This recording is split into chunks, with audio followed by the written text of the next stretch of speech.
दोस्तों, आज मैं आप लोगों के लिए हिंदी से एक महत्वपूर्ण टॉपिक लाया हूँ, समास।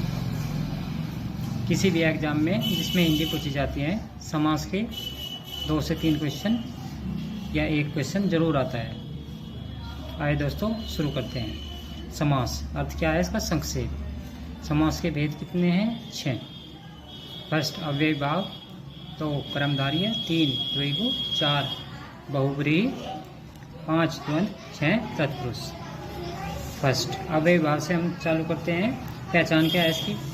यदि किसी भी शब्द में उपसर्ग लगा हो या कोई शब्द रिपीट हो रहा हो तो वहाँ पर अव्ययी भाव समास होता है। जैसे प्रतिदिन, यथाशक्ति, आजीवन, रातों रात, दिनों दिन, खटाखट, फटाफट। जैसे प्रतिदिन में उपसर्ग लग रहा है प्र, आजीवन में या उपसर्ग लग रहा है, यथाशक्ति में यथा उपसर्ग लग रहा है, तो यहाँ पे क्या हो गया? अव्ययी भाव समास। ठीक है।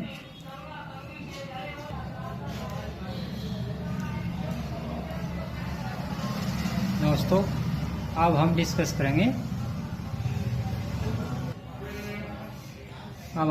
करेंगे कर्मधारय समास। इसमें पहला शब्द विशेषण होता है जो किसी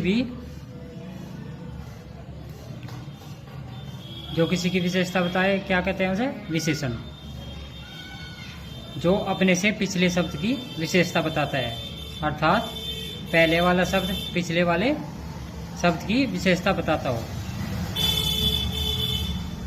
वहाँ पर क्या होता है? कर्मधारय समास। जैसे सुपुरुष, ये पुरुष की विशेषता बता रहा है, जैसे अच्छा पुरुष।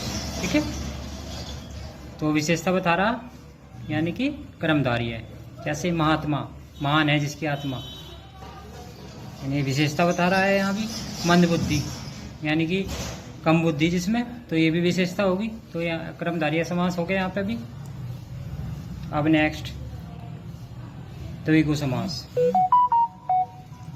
जहाँ पर संख्या होगी वहाँ पर द्विगु समास होगा। जैसे नवरात्र, चौराहा, सतसई, त्रिभुज आदि। देखो, एक बार आप यहाँ पे कंफ्यूज हो सकते हो, क्योंकि जो बहुब्रीहि समास है और द्विगु समास है वे कभी कभी देखने में एक जैसे लगते हैं, पर उसमें जो अंतर है वो आपको बहुब्रीहि समास जब मैं करा दूंगा तो वो आपको पता लग जाएगा, तो आप कंफ्यूज नहीं रहेंगे उस टाइम पे। फिलहाल ये ध्यान रखो, द्विगु समास में जहाँ पर भी संख्या होगी वहाँ पर द्विगु समास होगा। जैसे नवरात्र, चौराहा, सतसई, त्रिभुज आदि। इसमें कोई तीसरा अर्थ नहीं निकलता। ठीक है। अब बहुब्रीहि में कोई और अर्थ निकले। ठीक है। अब डिस्कस करें हम बहुब्रीहि समास। इसमें 2 शब्द दिए होंगे पर अर्थ किसी तीसरे को जाएगा। जैसे चक्रपाणि, चक्र धारण करने वाला, अर्थात विष्णु। चक्र धारण करने वाला कौन है? विष्णु। देखो, वैसे देखने में तो चक्र धारण करने वाला लिख रहा, पर अर्थ कहाँ गया? विष्णु को। तो ये क्या होगा? बहुब्रीहि। ऐसे लंबोदर, लंबा है उदर जिसका, अर्थात गणेश जी। अर्थ कोई और निकल रहा है, तो क्या होगा यहाँ पे? बहुब्रीहि समास। अब ऐसे ही जैसे दशानन, 10 है सर जिसके, अर्थात रावण, तो अर्थ कोई और निकल रहा है। जैसे नीलकंठ, नीला है कंठ जिसका, अर्थात शिव जी, तो इसमें भी क्या होगा? बहुब्रीहि समास। त्रिनयन, 3 नेत्र है जिसके, अर्थात शिव। अब हम डिस्कस करेंगे द्वंद्व समास।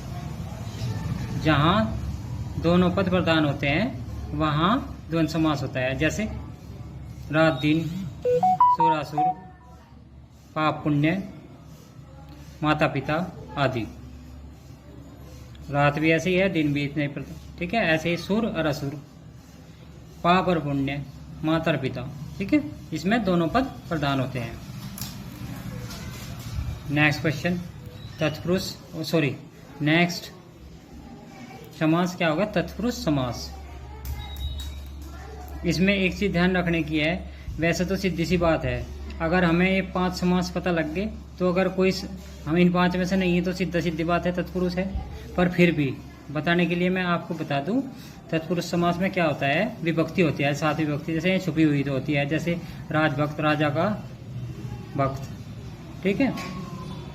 तो स्टॉप में विभक्ति लुकी हुई होती है, तो वहाँ पे तत्पुरुष समास होता है। जैसे सबसे पहले हमें एक चीज़ ध्यान रखनी, जैसे कारक तो सुना ही होगा आपने। कर्ता ने कर्म को करण से संप्रदान के लिए अपदान से संबंध का के की अधिकरण में पर और संबोधन है अरे ओ में कर्ता और संबोधन को छोड़कर जो भी आए वो तत्पुरुष समास के अंतर्गत आता है। जैसे राजपुत्र राजा का पुत्र, विभक्ति का लोप है यहाँ पे, ठीक है। या देवकन्या देवों की कन्या, यहाँ भी विभक्ति का लोप है, तो यहाँ पे क्या होगा, तत्पुरुष समास होगा।